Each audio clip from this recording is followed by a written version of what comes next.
Good afternoon. Welcome to Phishing Without Failure, or frustration for that matter. Or How I Learned to Stop Worrying and Love the Layer 8. Otherwise known as 11 Stories of Fail. Brought to you by J. Beale. Larry Pesce. Yay. Woo! Welcome to day whatever of DEF CON. Some of you, this may actually be a continuation of yesterday because you haven't slept yet. Okay? Or some of you, you got lots of sleep, right? Who got lots of sleep? Lies. Lies. If you see anybody wandering around and kind of looking, if you could either choose one of two takes. Either ignore them fully, like just, I would stare right over their shoulder, menacing growl, let them know that there's no way they're getting a seat. Or, well, let's go for the second option. Please scoot in, make room, pull your legs back, make friends. Hopefully you all showered today? Nope. Okay. All right. Yep, I did. Thank you. All right. So let's talk about some phishing without failure and frustration. So as us, for Jay and I and the InGuardians crew, this stuff for phishing should be really easy. From the technical side, you create a really witty or crafty email that sends the readers to a website with some URL. You set the website up. I mean, this is easy. You Apache on Linux. It takes you about 10 minutes to do. It's one form. You build a one form page really crappy with H1 tags and blink and marquee, and we collect credentials. We get client approval of steps 1 and 2, and we send that email to as many email addresses that we can possibly find. And you watch the passwords fly in. Yeah. And you get 10 to 40% of the employees in most cases. And sometimes you get lucky and it really is this easy. Yeah. And now our job is done, right? So thanks for coming. That's how you do phishing without frustration. No. Welcome to phishing. This is all there is to it. No. It doesn't work that way. It'd be nice if it did. Sometimes you get really lucky. However, sometimes you get really, really lucky. Larry Pesce here once had a phishing campaign with a success rate of more than 100%. He sent an email out to some number of employees of the company, like let's call it half the employees, and he had the routine scary email that has all the things it needs to have. It has to have a call to action. That call to action has to say bad things will happen otherwise, or engage you to be helpful, and has to give you a nice deadline, right? So he crafted that email great. And it scared people hardcore. So they forwarded that email. The people who got it and their colleagues hadn't gotten it, they forwarded it over to them too. They're like, dude, you have to do this or else your access is going to get cut off. And then... But I didn't get that email. Can you forward it to me? I'll send you a copy. And the people who were sending copies out actually sent copies out to their out to their other accounts. So a lot of us, we've got our normal user account, we've got our admin account, and then we've got our domain admin account. And so you got it on one of the three, and you send it to the other two, and just to make sure that Larry gets domain admin passwords. Bingo. It worked out really well. I hope everybody. I hope I'm not too old, and everyone does recognize INXS. Our rates in excess of 100%. You're too old. You're too old. So am I. Yeah. All right. So why are we doing this phishing to begin with? So the intent for doing the phishing to begin with, you probably don't need to tell a lot of you, but to make sure we're covering all of our bases. We're here to try to do this phish to, quote, make the organization's staff hard-ass mofos, right? We're trying to build the firewall of the human, right? We're trying to train the users to be better at this so that they don't click on stuff. Okay. And this stuff works after you get through your second or third time finding out that you got caught by a phish, you tend to be a heck of a lot better. You're a little gun shy, right? Yeah. You start looking at every one of those emails rather critically and going, is this real or not? And sometimes the phishes are so good you question. I have actually seen some folks send me some sample phishing emails and almost clicked on them because they were that good. Like, why did I just get an email from FedEx? I know I'm waiting for a FedEx package. No, don't click that. Don't click that. So it's about hardening the humans and not necessarily testing the technology to prevent it from getting in the organization in the first place. Now the problem is that most people's, so we're taking the perspective that you are either a consultant like us or you're in your own organization, you're trying to get a phishing program going to harden your users. Yep. Which ultimately, if you're running a phishing campaign in your own organization, so when we say clients, we mean potential clients that we work with from a consulting perspective, or you are in fact having your users in your organization be your clients. You are working within your department and your management, and you are a client of that management staff. Yeah. When I was internal, I like to still think of myself as a consultant. I like to think of myself as having clients because that got me to understand who I was trying to serve. Okay, so most people's attempts don't go this well. Years ago, when InGuardians started doing more regular phishing work, when we were doing it often, we'd watch our consultants get so frustrated with the situation when they were phishing, and we got better. And so the rest of this talk is talking about all the frustrating situations that we and others ran into, and trying to teach you how to avoid them yourselves, so you can just have fun with this. Because phishing, when it goes well, is really, really fun. Get the passwords, harden the users, make everybody happy. This is awesome. But for most people, their first attempt or two or three ends up being frustrating in a way that leaves them blaming their client, blaming themselves, frustrated, and even though they get technical success, they end up just saying, God, I hope I don't have to do that again. All right, so we're taking the approach of more of a pen test type of scenario here. This isn't about the red team, although red team is the quote new sexy. We do that too, but we're talking a little bit more about doing a generalized base attack as opposed to a very specific targeted red team type of attack. Okay. We're going to share 11 stories of our failures and the solutions that we found that seem to work really well to avoid those.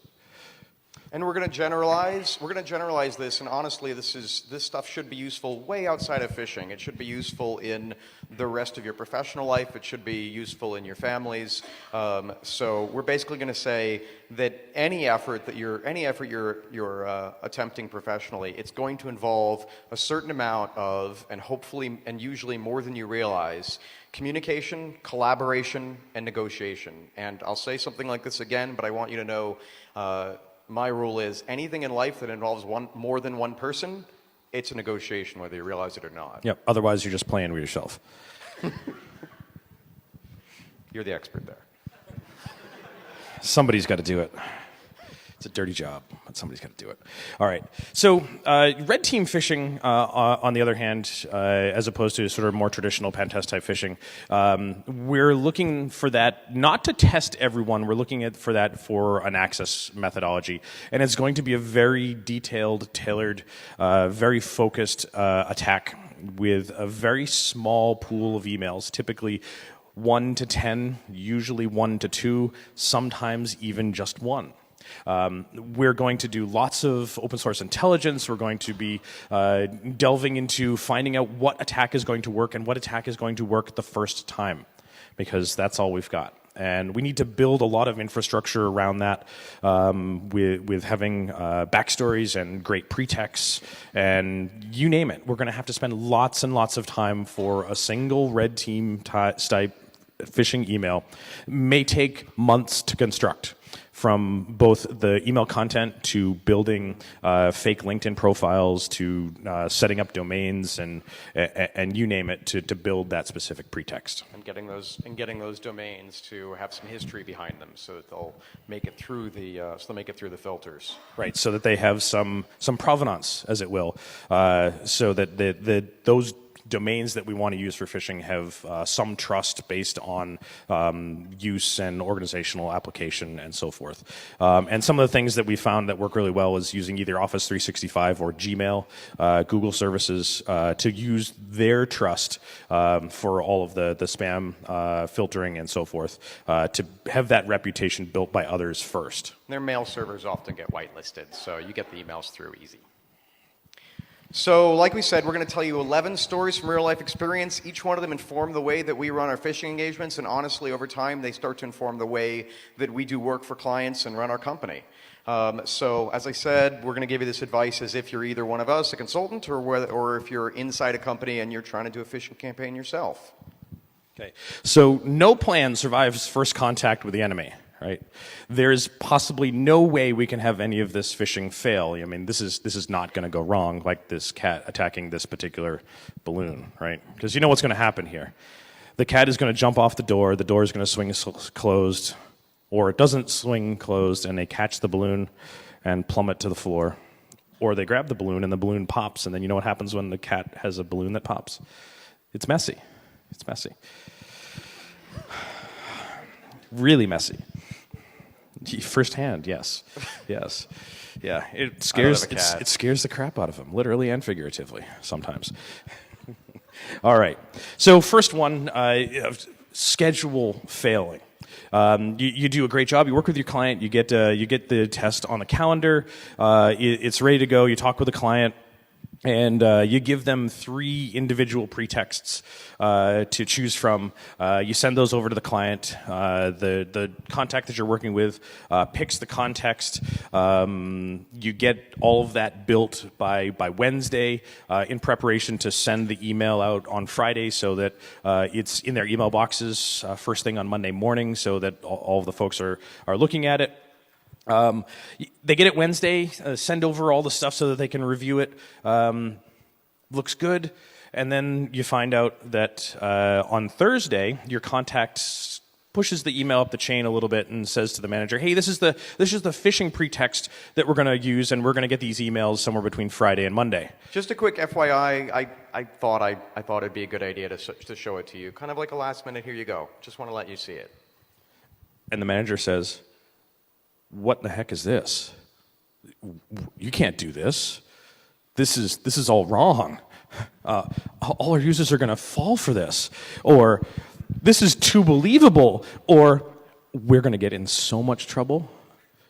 No, you have to start back over again. Or this has objectionable material in the you can't actually try to sell medicinal drugs to make things bigger or smaller or whatever.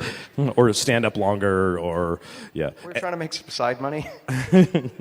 Yeah. So now the manager comes back and says, no, there's no way. You start the pretext over. You can't use this one. Do this instead. And now your contact comes back to you and says, so Larry, Jay, I'm sorry, but we have to pick a different pretext.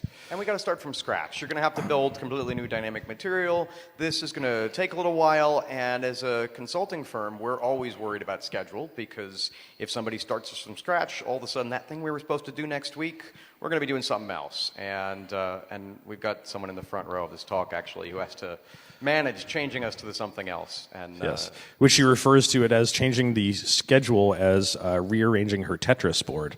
Yes, because it's like, where do you fit these pieces in with these players? And it becomes a mess trying to juggle that stuff. But when you do this internally, if you're not us, if you're not an outside company, or you're doing this as an internal project, you might think schedule doesn't matter. And the thing is, if a project starts to run late, we all know this from IT. If a project starts to run late, it starts to lose credibility.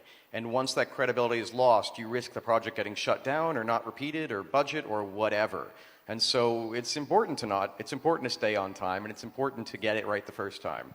So. Yep. So don't blow your schedule to bits, and make sure that you communicate with the organizations to let them know what some of this stuff looks like. And yes, this is what happens when apparently you fail to communicate when creating some labeling.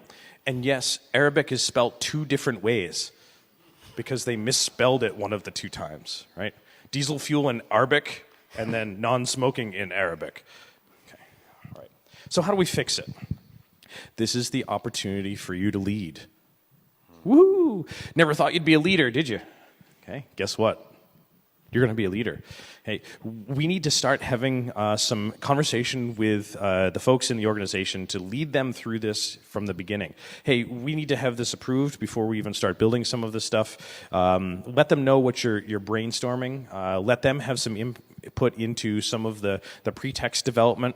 At the end of the day, even if you're not a manager or you're inside a company, you're not a manager, you're a consultant or what have you.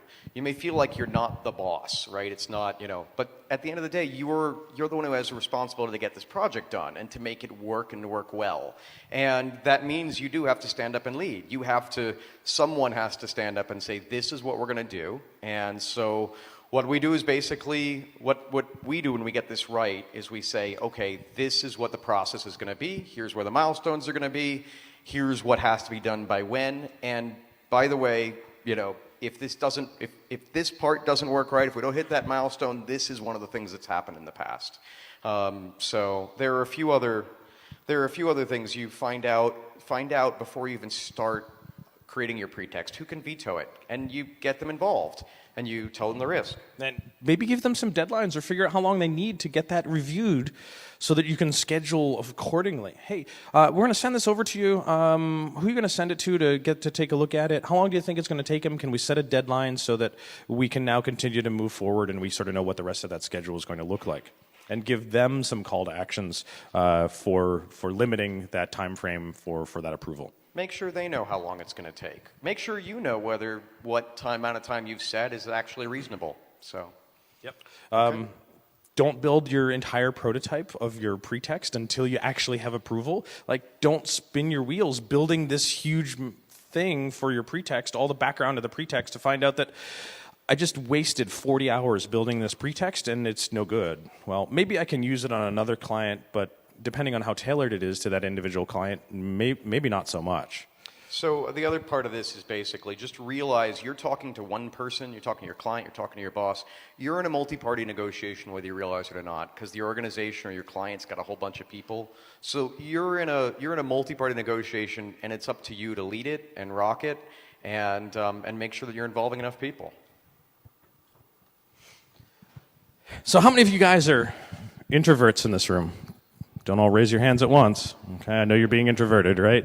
Yeah, that guy in the back, he's clearly an introvert, right? Yeah. Who's not an introvert? Who's an extrovert? They tend to raise their hands more. Yeah, not many of you. And that's whose arms don't work. and that's pretty endemic in our industry, right? I think a lot of the folks that I run into that they deal with technology because they don't want to have to deal with people.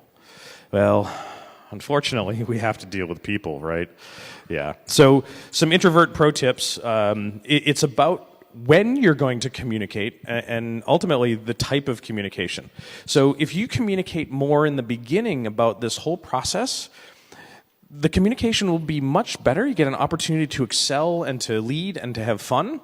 Or if you don't communicate enough, you end up in these last three bullets, which sucks, and it takes longer too. So it's more effort. And you're talking about the frustrations, you're assigning blame, you're talking about why the project didn't work, you're lamenting the failure, and people are getting angry and finger pointing, and that never goes well. And it's not nice, and it makes you not want to do this, and it makes you frustrated. So communicate more in the beginning. Cool. I can't wait until my kids start sending me Father's Day cards via email because they're cheap, right? I already do that. See, I can't send Father's Day cards. Well, I can't send Mother's Day cards. My father passed away. So I can't send Mother's Day cards to my mom via email. You know why? She can't use a computer. Okay. I took it away from her. All right. So what's the point of this slide again? So what do you mean? Please don't transcribe that. Oh, now we can mess with the transcriptionists? No. No, stop it, Jay. All right. So, did you check your spam folder? Yeah. What happens when your fish ends up in the spam folder? So this is something that happened that used to happen to us. We actually had one of these happen to us recently, but in our story, you spend a whole bunch of time developing that pretext, landing page, go through all the negotiation we've been talking about. None of your emails make it through the organization's spam filters. At this point, the spam filters have been trained on your emails, so you don't get to use it in the future. So your spam filters trigger maybe because your domain's too new, or it has broken SPF, or maybe just the spam filters get lucky, and you're back to the drawing board. The schedule suffers. Your contact or your boss is annoyed. Yeah, check out this pretext. Let's go test it. No, it doesn't work. Testing would be good. So let's do some user testing on our user testing. So we've tested the test with some user testing, right? Okay, yo dog. Okay, this is the one technical slide we have this entire talk. So on the technical side, go and configure SPF and DKIM. Use an MTA that you've tested. It's had a domain for at least a week, and it's been assigned to do that. And it's a pro tip. Do your IPv6 assignments for all of the services as well. We recently had a mail server that would do SPF records. One of our clients had a mail server that did SPF record lookups and preferred IPv6 over IPv4, and the IPv6 lookup would fail. And then because our SPF record wasn't appropriate, they would drop the mail as spam because it was via IPv6 and not IPv4. And it took us forever to figure out why this stuff was not making it through. So with that said, we like the human fix for this one. Basically, you talk to your client, your contact, your boss, and you say, you're testing the human, it's not the technology. The point of, we've talked about red teaming, and it had a different focus. But in this, you look and say, what's the overall mission? The overall mission was to get an email to everybody in the org, or to a large portion of the org, and see how they respond to an actual phishing email. So if the technical solutions get in the way, then you're not actually able to do the test. So at this point, we're going to go and ask to be whitelisted. Hey, could you just let our mail server send through? And make sure that you budget time and to test the whitelist, because if you don't, then you still end up in this failure if your whitelist was set up and didn't work. Yep. So for example, this is testing the human, not the technology, because we know the technology fails. How many of you folks have a spam filtering or some type of solution in your organization? Yeah. How many of you still get spam? I rest my case, right? It's broken. It doesn't always work. So it's not about testing the technology. You know you have it. You know it doesn't always work, and it takes one email to get into someone's environment for one person to click on. And you know it's going to get there, because do you know why they keep doing spam? Because it works. Yeah. Damn it. So, all right, math is hard. Find the volume and surface of the area right of the cylinder. Sushi. So, the numbers game fail. Okay, so some interesting things. You know, you're going to go do a phishing test, and you need to have some emails to send these to. You use all of the best tools in your arsenal to go collect email addresses from the internet. Maltego, you name it, Google, all of the tools that you use to populate this list of emails from publicly available sources. And you end up with 15 email addresses in a company that has 1,000 employees. This is not a good test. Okay, so you're really looking to test all of the humans and to see how all of the humans react to based on some of their internal training, or to gauge what type of training that they need to do. You need a whole lot of email addresses. 15 isn't going to cut it. The thing is, the black hats, they get to brute force the mail servers to find valid email addresses. They get to send you tons of spam to do that. They get to buy mailing lists, and if they're particularly questionable, this guy named Bob, they can go and say pull all the pager traffic if their client or their target, well, not their client, if their victim is say a hospital nearby with tons of pagers going. That'll get you some addresses. Yes, that'll get you some addresses. So, math, why are you so hard? Right? Why does this have to be so hard? How can we get around this whole 15 email address problem and be semi-ethical about it, or do this affordably and not have to buy really expensive mailing lists or do bad things with POCSAG and flex pager traffic? So let's just tell the client or the boss that an attacker could get a really comprehensive list of email addresses. Yeah, because we know they can. Because we know they can. When we tell them that, we're going to prove it. Yep, I can brute force every email address at your mail server. You're not going to like it. Okay, it's going to be a bad day for your email admin. So the thing that the objection that we might get from purists is like, no, wait a second, you want this to be an accurate test, and I'll say this is where the red teams, military red teams for a long time have been saying this is our white card. We're going to say let's just stipulate that we could get all the email addresses, you give them to us. And that way we're spending our time in smarter ways. So in our case, this is the first place where the negotiations really becomes really obvious. Okay, your client may just say, no, I don't wanna. And at that point, you have the opportunity to just walk away, say, okay, well, I'm gonna send him 15 emails. This phishing test is gonna suck, and it's okay, it'll be his fault, so I don't care. But most of us, when we do anything in life, we actually care about the outcomes. And when we say I don't care, we're usually in some kind of pain. So what we could do instead is try to get creative. We could talk to our client and say, how about this? We'll do the first step. We'll find all the addresses we can find. And if that's 15, great. If it's 1,000, great. At the end of that, we're going to give you those addresses. We'll put them in the report. Heck, if you want, we'll do those first. But ahead of time, give us the rest of the email addresses in the organization. That way, we get to do a comprehensive test where we know that we actually got to test a large enough number of users to be helpful. And you get that thing you wanted, which was that accuracy. You can kind of see both outcomes. And it won't ruin your day when we topple over your mail server by sending it too much mail, right? And your email admins will have a bad day for that. And maybe not engaging in illegal behavior for finding addresses via other means. Okay. So next story. Brace yourselves. The open floor plan office is coming. Winter is coming. Winter is coming. So your email, let's consider a pretext. I did this once. Your email says it's from... You considered a pretext once? I did. Okay, good. No, I wrote one, damn it. Okay, good. Have you been drinking again? Not yet. Okay. So the email says it's from Robert Smith. He's the Director of Information Technology. You send it out. The Director of Information Technology says anybody who's given their password is going to lose their job, blah, blah, blah, this kind of thing. That's my pretext. I didn't really know my client.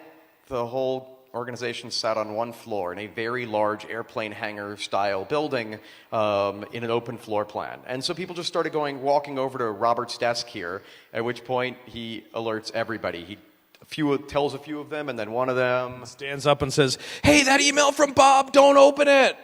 And your success rate goes to utter dog. Yeah, what success rate? Yeah. Yeah.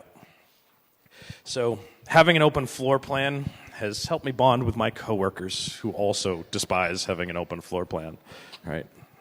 Okay.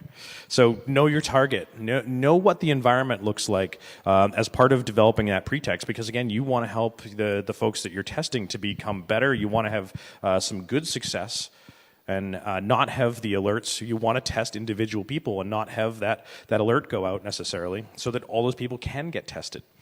Talk with your client about what does the office look like. Hey, who may be a good person in the organization for us to send an email in from if it's a legitimate source? What day is he going to be on vacation so they can't go over to his office and knock on his door and see, hey, did you send that email?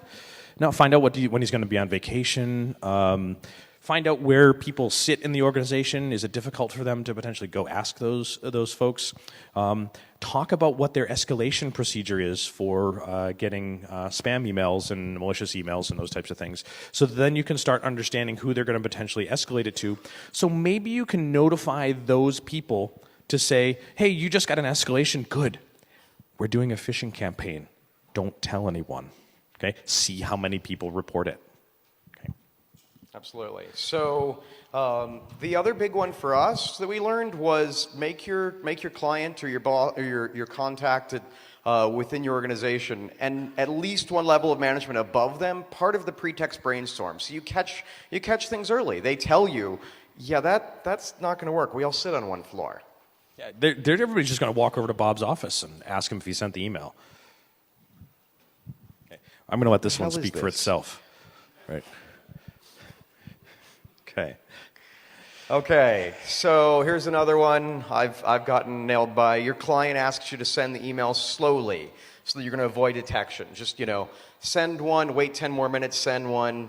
By the time you've got 10 emails out, what's that? Math is hard, an hour and 40 minutes.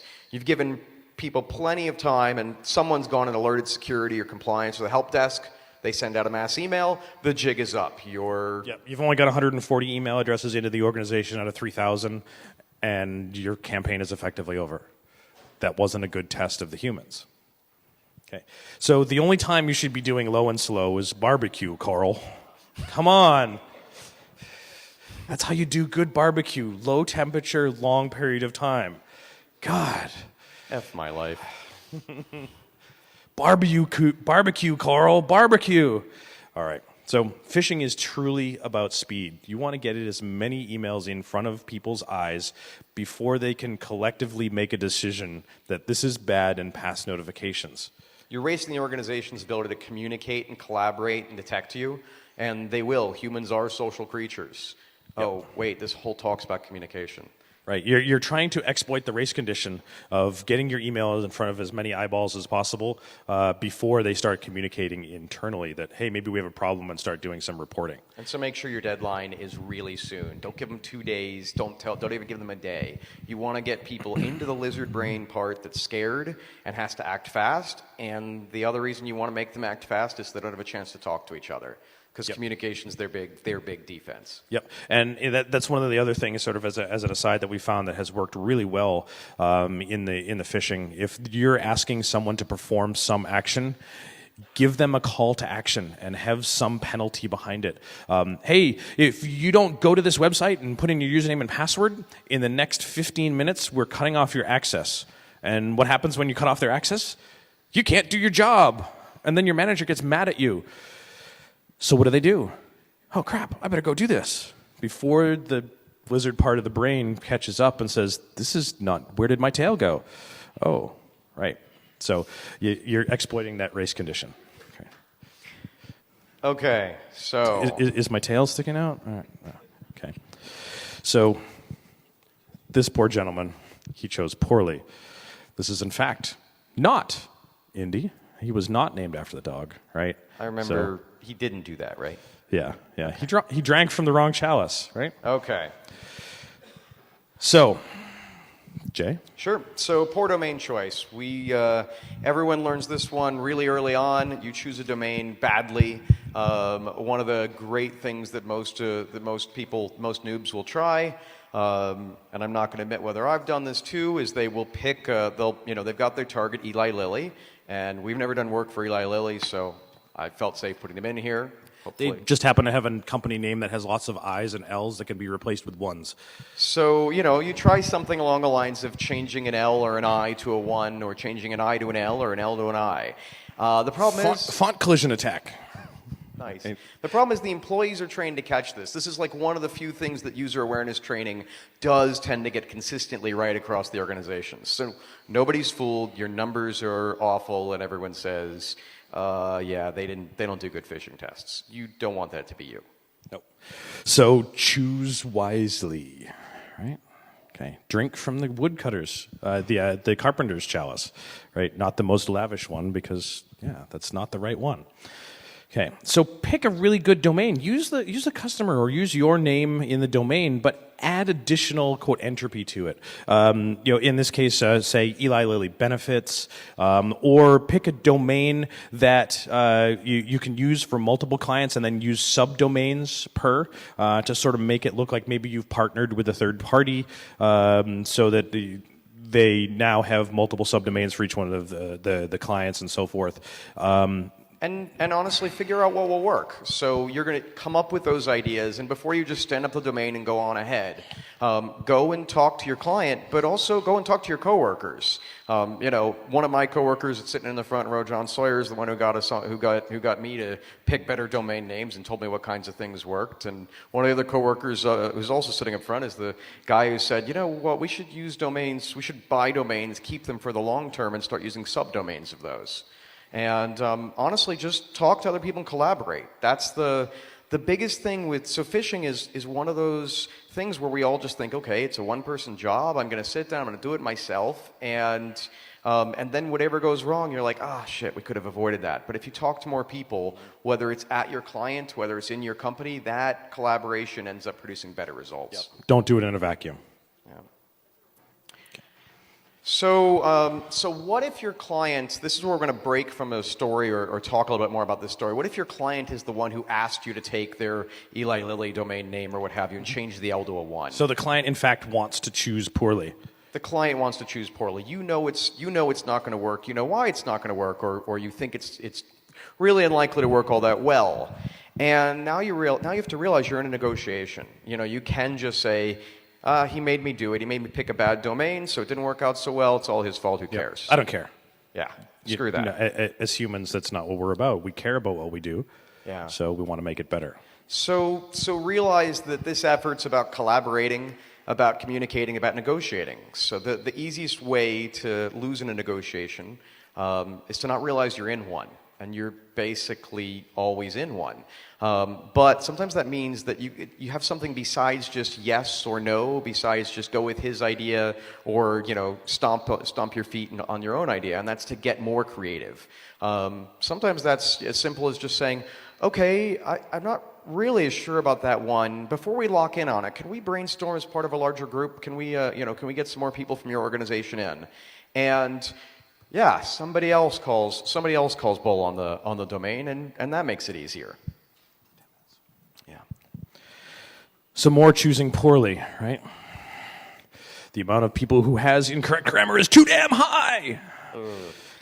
So one of the ones we used to get hit with early on, the client would ask us to use broken grammar and spelling to simulate what they get. You get frustrated because you know that'll lower your success rate. Heck, maybe you go ahead and do it. And you send out the broken grammar. You end up frustrated. The client's given his company a false sense of security. So by winning the negotiation, when the client was pushing you to use the broken grammar, he just lost. And that's my number one rule of negotiating. If anyone loses, everyone loses. It's kind of like the if mama ain't happy, ain't nobody happy. It's actually if anybody ain't happy, ain't nobody going to be happy. Yep. So, grammar Nazis be like, wait, no, are like. Okay.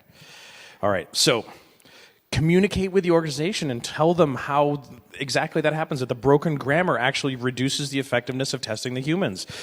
They're trained. They know that if you're sending email to look like it's coming from a company as part of a phishing campaign, to have it be somewhat legitimate, and there's incorrect grammar, do you think many people send out emails as their corporate organization as part of some marketing type of thing with incorrect grammar?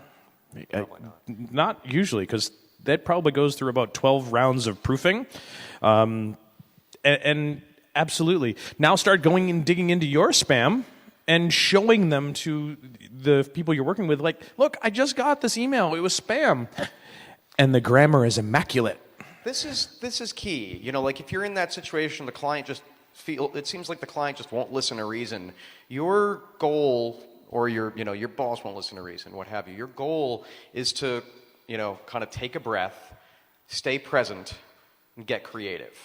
And if you can just stick with it and try again, you'll often get a much better result. And so it's like, okay, well, tell me more about what your concern is. Why are you digging your heels in? And they say, all the stuff we ever get has broken grammar. And you say, okay, let me show you some of the stuff that I get that isn't.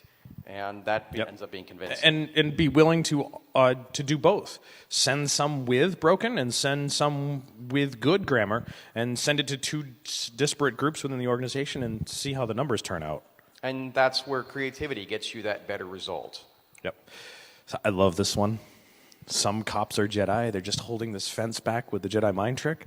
Right? Okay. So, sometimes your fish is so good that some federal authority gives you a call and said, what in the hell are you doing? Yeah. So, yes. Why? Because in many of the cases, the organization that you're sending the email into doesn't involve enough people to tell them that, hey, we're doing a phishing campaign. And then they escalate appropriately, and they escalate way too far. And we've had this kind of thing happen a couple times, and when it happens, it usually starts with the engagement where the client says, the only people who are going to know about this phishing exercise are me and my boss. We're both on the phone. No one else is going to know about it. Not the help desk, not HR, not legal. Not audit, not whoever. No one. And then what happens? They get one. It goes to some C-level manager, and the C-level manager freaks out and says, oh my gosh, this is super illegal. We need to report this. And so they contact someone, and they call the IT department, and the IT security guy reaches out to their InfraGard contact, and next thing you know, the federal authorities are involved. Yeah, that's not a good day. Okay. Trust me, we're invisible rather. Yeah. No, didn't see that. Okay. So like we said before, this is your project. Whether you're the outside consultant, whether you're a mid-level manager, whether you're the person lowest in the totem pole, nobody works for you. Realize you have to lead. You make this a mandatory part of the test. When you're explaining what the test is, you manage everyone's expectations. Here are the steps in the test. We're going to follow steps 1 through 8, and step 3 is you've got to involve HR and legal. And that usually means that somewhere right there you're going to sit down with your client and brainstorm who might get called in the escalation, and so who needs to know about this. In terms of effective ways to do that, tell this story. So tell our stories or tell other people's stories. The human mind is basically set to remember stories and to pass them along. It's what kept us alive. So use stories. And then finally know your organization. Yep, and tell them about some of the escalation paths, and maybe have some of those folks at some of the top of the escalation know about the phishing test, so that they can put off calling the authorities and involving all sorts of legal actions. Okay, so at first you don't succeed, fail again. Okay, I love Grumpy Cat. Okay, all right. So the story of the unhappy client, right? You do this awesome phishing campaign, you had a high success rate. Or you, depending on what success is for your customer or for the people you're working with, the outcome for this phishing campaign was fantastic. You got it in front of a bunch of eyes, and they didn't fall for it because they had great training, or they did fall for it because they had really poor training. And then you start writing the report, and you're almost done with the report, and you're ready to turn it into the client, and they said, "Hey, did you guys finish the test?" Like 2 weeks ago? Yeah. And maybe just otherwise, you do the test, you achieve great results, you feel like it was totally success, and your client, if you're outside, or your boss just feels like the effort didn't go well. They didn't feel the love. Hey, they didn't feel like they're getting how many results? communication. Hey, how many results? That's the other one. Hey, how many results? What if your client or somebody calls you every 30 minutes? You're trying to get your darn job done. You're trying to do the phishing, and you keep getting all these phone calls. What do you do about it? How many results? Yeah. Success. All right. Happy client is a good client, right? A good client is a happy client, okay? Set some expectations about the types of communication you're going to give to them during the engagement. Manage their expectations. Hey, we're going to give you some updates a couple of times on the first day, because it's typically when a lot of the results come in. And then I'm going to call you end of the day tomorrow, and I'll call you the end of the day after that, let you know how many results. And then we'll let you know when it's over, and when it should be over, the call to action. But some people are still going to do stuff after the call to action, so we'll let you know when some of these come in while we're writing the report. So next thing you know, you're going to write the report. We'll tell you when the report will be there. Set the stage for when you're going to do the communication, so there's no surprises. Manage expectations. And then finally, empathize with your client. Your client usually has been rooting for this for a long time, or your boss has been rooting for some kind of security test for a long time because they think that there's something to be worried about. Yep. Don't reinvent the wheel. Okay? Don't do this every time you do a phishing campaign if you do multiple. Even if you're doing it in your own organization, retain the infrastructure that you built and fix the infrastructure based on lessons learned from your engagement. Don't spool this stuff every time. What we found many years ago is that when we were doing this stuff, every one of our consultants would spool up new infrastructure for every test, and every one of them did it differently. And everyone had different problems. And we weren't learning anything. Yeah, because we were too busy trying to fix problems. Okay, so we want you to fail more. Okay, you guys are so innovative, right? Create, maintain, and publicize. The fix is either use existing good free tools, we like Phishing Frenzy a lot, or develop your own. And whatever you choose, lock in on it for a while and teach everybody how to use it. Maybe even record that. Maybe even record when you teach everybody how to use it, so you can get everybody on the same page. And that means that every assessment you do after that makes you better at doing this. Because now, if you build onto the infrastructure, you're building a capacity you didn't have before. Yep. So automate and script it so that you can reuse it multiple times. Okay. I love this one. Roses are red. My name is not Dave. This makes no sense. Microwave. Right? Okay. Sounds like my poetry. What are you talking about exactly? We have no idea what we're talking about because we didn't follow up with the right people after the engagement to see how they thought it went. Okay. What did they do after the campaign? And this is one we didn't even know was a failure. This is one we didn't even know we were failing at. So, because we had an unknown hard error, right? We had no idea what the outcome was. and we learned when a client called us and started telling us about the results of the phishing. They said, okay, ever since you did that phishing, you've raised our reporting rates, you've reduced our click rates, because they're still testing themselves. And they said, we're getting higher report rates, we're getting what we want. And I said, holy, I've never bothered to ask a client before how that worked out for them. Like, I'd come back to them a year later, but I didn't ask them for specific numbers. And yeah, find out. Yeah. So needless to say, we've done a lot of frustration with phishing to the point that Mr. Beale used to have hair. Okay. I pull it all out. All of it. Okay. So the overall lesson, what's the takeaway? Phishing is all about collaboration. Okay. Again, if you're having a conversation with two people, you're having a negotiation whether you know it or not. Jay and I negotiated several times on this stage. We did, and before here, and with goons. So most of the failures we've been describing are failures either to think ahead and communicate, collaborate, and lead. Even when that means lead with. Yep. So we hope that you'll use these stories to persuade and plan and win at phishing, at your work, at life, for whatever definition winning is. Remember the final story. Remember the final lesson. If anyone loses a negotiation, everyone loses. So don't lose. Yeah. Right. Cool. And don't let the other half lose. Thank you.